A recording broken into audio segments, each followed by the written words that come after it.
আপনার সম্পূর্ণ অধিকার আছে কারোর সাথে না থাকার। সবসময় যে না থাকতে চাওয়ার প্রয়োজন থাকতেই হবে এমনটা না। আপনার হয়তো মনে চাইতেছে না, আপনি হয়তো অন্য কাউকে ভালোবেসে ফেলেছেন, কিংবা আপনি হয়তো অন্য কারোর সাথে থাকতে চান। এই একটা কারণ যে যথেষ্ট। আপনি আপনার পার্টনারকে ডেকে সুন্দরভাবে বলে দিন আপনি আর তার সাথে থাকতে চান না, আপনি অন্য কাউকে ভালোবাসেন, ব্যাস এনাফ। কিন্তু সমস্যা হলো আপনি এমনটা না করে উল্টো তার বিরুদ্ধে মিথ্যে কিছু অ্যালিগেশন দাঁড় করাচ্ছেন।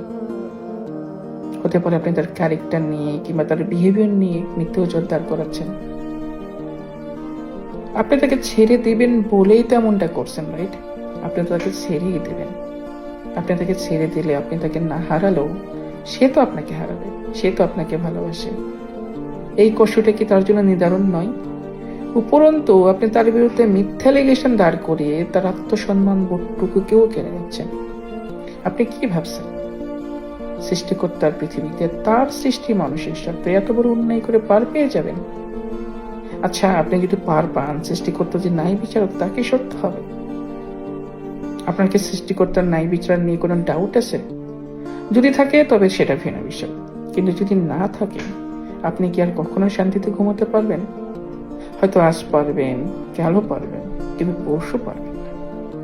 সৃষ্টিকর্তার ন্যায় বিচারক, তিনি তার বান্দার সাথে হওয়া অন্যায় ন্যায় বিচার করবেনই।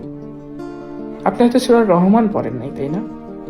যদি পড়তেন তবে জানতেন তিনি 6 নম্বর এবং 7 নম্বর আয়াতে স্পষ্ট করে বলেছেন তিনি আকাশকে করেছেন সমুন্নত এবং স্থাপন করেছেন মানদণ্ড, যাতে তোমরা সীমা লঙ্ঘন করতে না পারো। তাই কাউকে ছেড়ে দিতে হলে তার সম্মানটুকু বজায় রেখে ছেড়ে দিন, তার আত্মসম্মানটুকু কেড়ে নিন।